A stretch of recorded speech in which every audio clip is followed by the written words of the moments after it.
안녕하세요. 함은 시간입니다. 오늘의 수업 주제는 움켜진 손입니다. 손을 복습 한번 하겠습니다. 자, 정면에서 본 손이었죠. 자, 구부러진 선들을 펴면 이런 모양이 나오겠죠. 그리고 이 가운데 손가락의 움직임까지 표현하면 이런 모양이 나온다고 했었죠. 둘 다 손수라고 부른다. 손수자를 단독으로 쓸 때는 오른쪽처럼 씁니다. 그렇지만 손숫자를 다른 글자랑 쓸 때는 이 왼쪽 모양으로 씁니다. 그리고 이 왼쪽 모양은 손의 움직임을 표현합니다. 좀 이따가 정확하게 무슨 뜻인지 설명하겠습니다. 손의 움직임을 나타낸다 이렇게 알고 있으세요. 자, 이거는 손의 옆모습이라고 했었죠. 옆모습은 가운데 손가락과 엄지손가락, 새끼손가락으로 표현해서 이런 모양, 이런 모양, 이런 모양 세 가지가 나온다고 했었죠.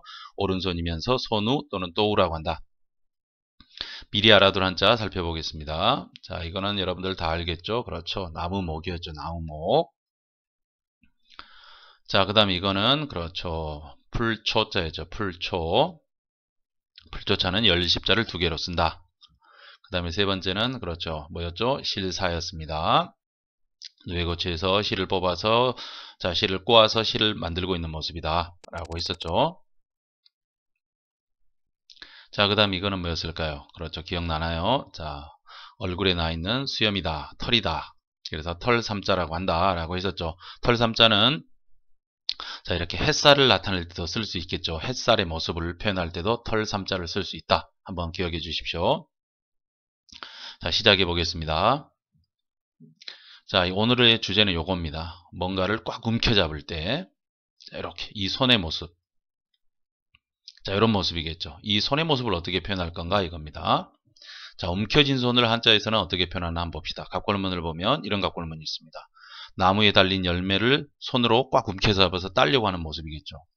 근문에 가서는 열매는 사라지고 나무와 손만 남아 있습니다. 즉, 이 움켜잡은 손입니다. 자, 선생님 손으로 한번 똑같이 만들어 봤습니다. 자, 그래서 손등과 손가락 3개를 표현했다. 이렇게 기억을 하면 되겠죠. 그래서 이렇게 쓴다. 여러분 앞으로 이런 모습이 보이면 움켜진 손이다. 손 중에서도 사전에는 손톱조라고 나와 있지만 여러분들은 손조, 이 손조라는 건 움켜진 손이다. 이렇게 기억해 주면 좋겠습니다. 자, 실제 한자를 보면 이런 글자입니다. 두 번째, 세 번째 글자는 같은 글자입니다. 그런데 첫 번째 손조자의 모양을 이렇게 서로 약간씩 다르게 씁니다. 이 세 가지 모양 중에 선생님은 첫 번째 모양으로 쓰기를 권합니다. 모양 갈라도 같은 글자지만 첫 번째 모양으로 써주길 바랍니다. 그리고 단독으로 손조자를 쓸 때는 이렇게 쓴다. 까지 알아두면 좋겠습니다. 자, 그러면 한자를 보고 그림을 떠올리고 그림을 보고 한자를 떠올리는 연습 한번 해봅시다. 자, 첫 번째 글자입니다. 자, 파란색은 나무목에 있는 이건 뭐라고 했었죠? 열매과였죠. 위에 거는 움켜잡은 손. 그러면 열매를 움켜잡는다. 어떤 모습일까요? 나무에 열매가 있는데 이 열매를 먹고 싶어서 꽉 손으로 움켜잡았다는 소리겠죠. 그럼 이거 지금 땄나요? 못 땄나요? 아직 딴 건 아니죠. 따려고 하면 어떻게 해야 될까요? 그렇죠. 자, 선생님이 예를 들어봅니다. 사과를 꽉 잡고 있습니다. 그럼 이 사과를 따려고 하면 어떻게 해야 되죠? 손을 그렇죠. 움직여야 되죠. 이 움직임을 표현할 때 어떤 걸 쓴다? 그렇죠. 이 손수자, 이 모양을 쓴다.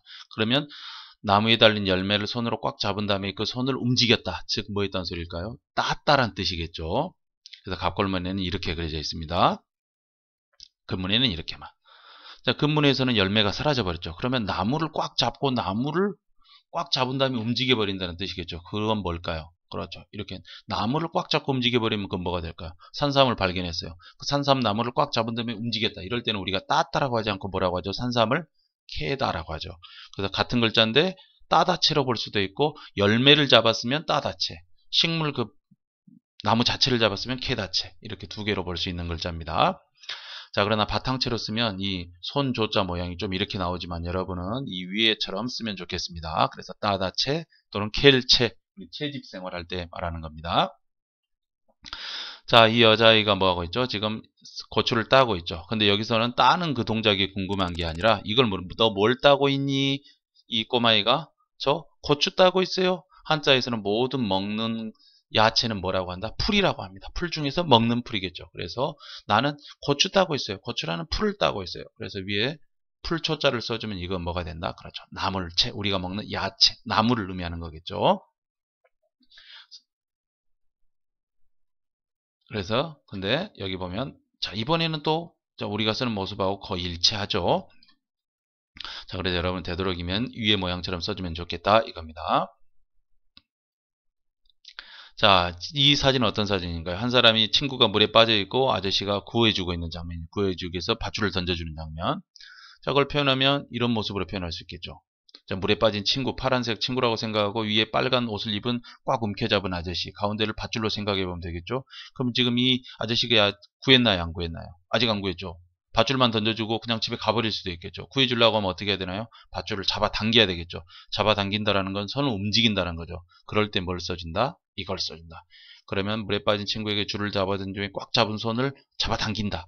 그래서 이 글자는 당기다. 원 사전에 보면 당겨서 빠진 사람을 돕는 거죠. 돕다, 원, 구하다, 원 이렇게 다양한 뜻이지만 이 한 글자에서 여러 가지 뜻을 유추해 볼 수 있는 거죠. 물에 빠진 사람을 잡아 당긴다. 잡아 당겨서 결국 돕는 거다. 그래서 물에 빠진 사람을 결론적으로 구했다. 이렇게 생각해 볼 수 있겠죠. 그래서 원래 이렇게 까맣게 쓰는 글자인데 이 까맣게 쓰는 글자를 보면서 여러분 이렇게 한 4가지 색깔로 한자를 분석해 볼 수 있어야 되겠죠. 자, 근데 우리가 바탕체로 쓰면 이렇게 나옵니다. 여러분들은 되도록이면 이 모양으로 쓰기 바랍니다.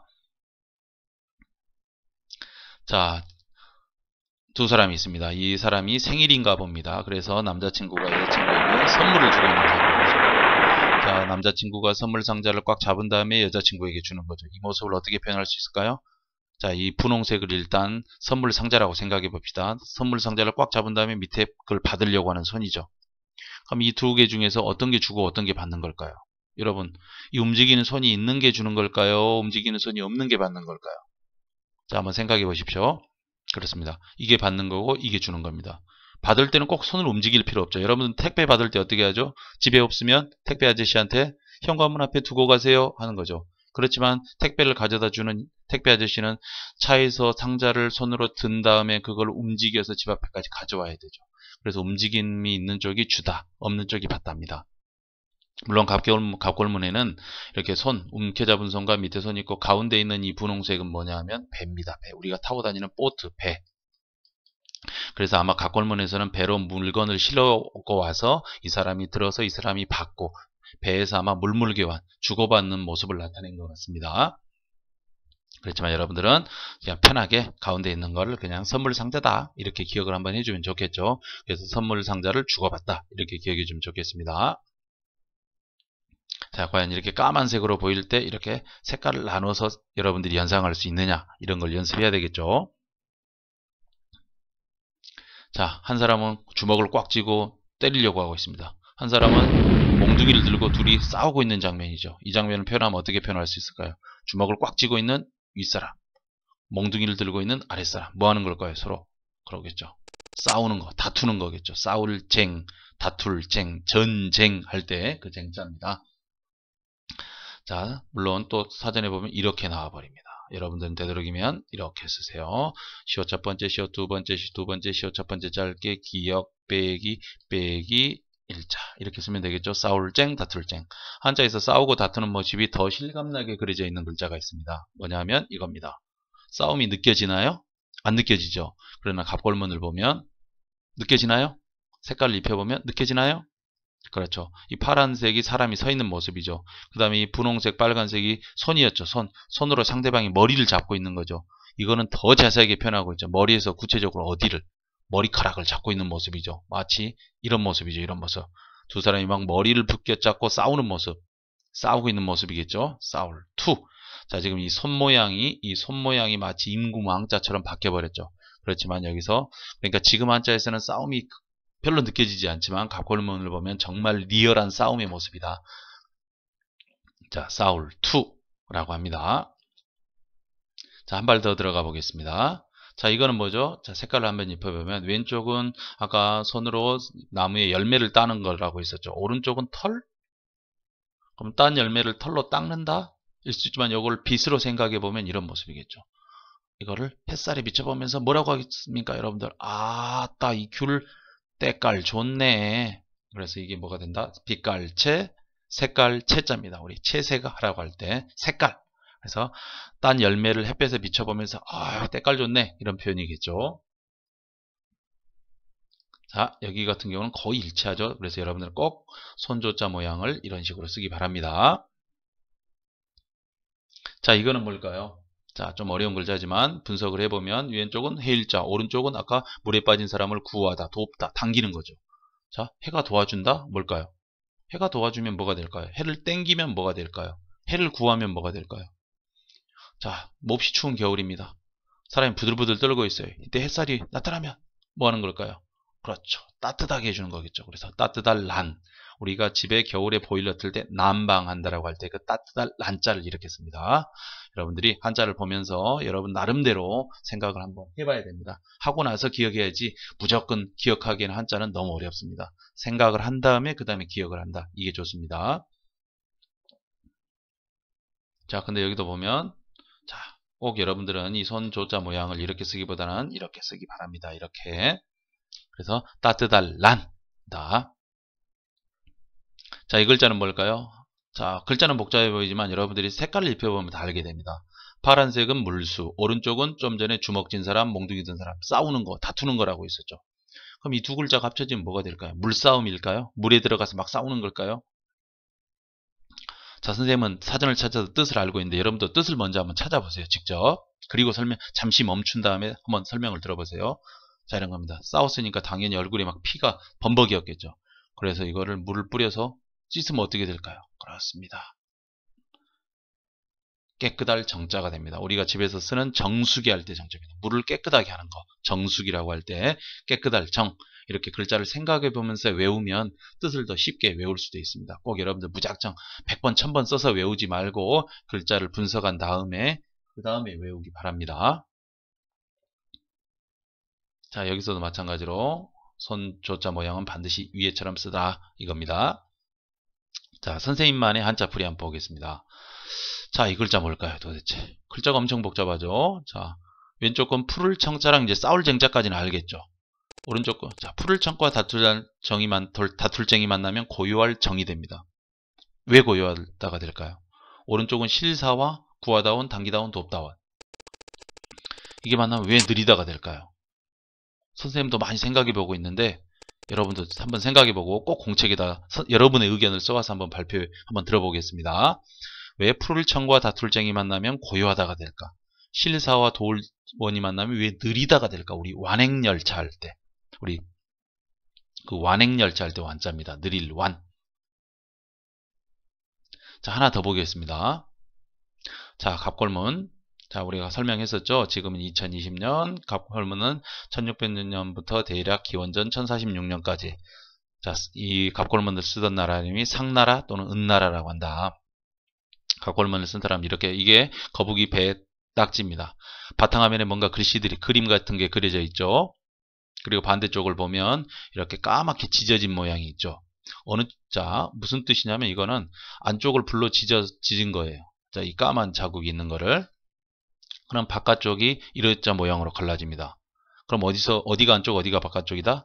여기가 아니고 바깥쪽에 이렇게 이런 바깥쪽에 이렇게 금이 갑니다. 이 갈라진 금을 보고 갈라질 복자라고 하겠죠. 이 갈라진 금을 보고 점을 쳤다고 합니다. 그래서 지금은 또 점복자를 똑같이 씁니다. 점복자. 그래서 점복자는 원래 갑골문이 불로 뒤를 자, 자기가 점치고 싶은 내용을 쓴 다음에 뒷부분에다가 홈을 판 다음에 거기를 불로 지지면 앞쪽에 이렇게 갈라진다.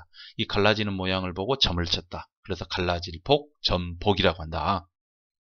자, 왜 이 설명을 했냐 하면 여러분들 이 글자를 봐야 됩니다. 이 글자가 치다 복자입니다. 여러분 보면 밑에는 손이고 위에가 좀 전에 봤던 갈라질 복자였죠. 자, 갈라질 복자. 자, 손으로 뭔가를 탁 때리니까 뭔가가 딱 갈라졌다는 소리겠죠. 그러니까 당연히 치다 복자가 되겠죠. 물론 손에 몽둥이를 들고 있다 이렇게 기억해도 되겠지만 손으로 어떤 동작을 했더니 뭔 물체가 갈라졌다. 즉 손으로 뭔가를 때렸다, 쳤다 이런 뜻이겠죠. 자, 그래서 이렇게 씁니다. 밑에는 손, 위에는 갈라질 복. 뭔가를 쳤다, 때렸다.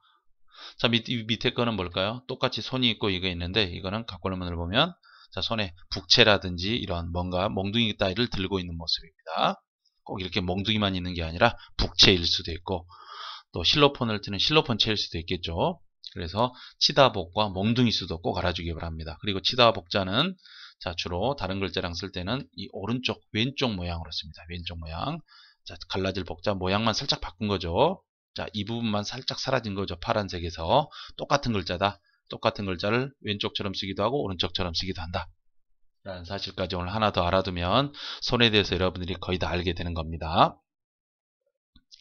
자, 오늘은 손 중에서 움켜잡는 손을 했습니다. 여러분들 꼭 한자는 어렵습니다. 어렵지만 여러분들이 글자를 분석해 보면서 사전을 찾아보면서 왜 이런 뜻일까 고민해서 해보면 여러분들이 못 외울 글자는 없습니다. 여러분들이 단지 생각을 안 하기 때문에 못하는 겁니다. 꼭 여러분들이 스스로 보면서 여러분 나름대로의 생각을 가지고 외우기 바랍니다.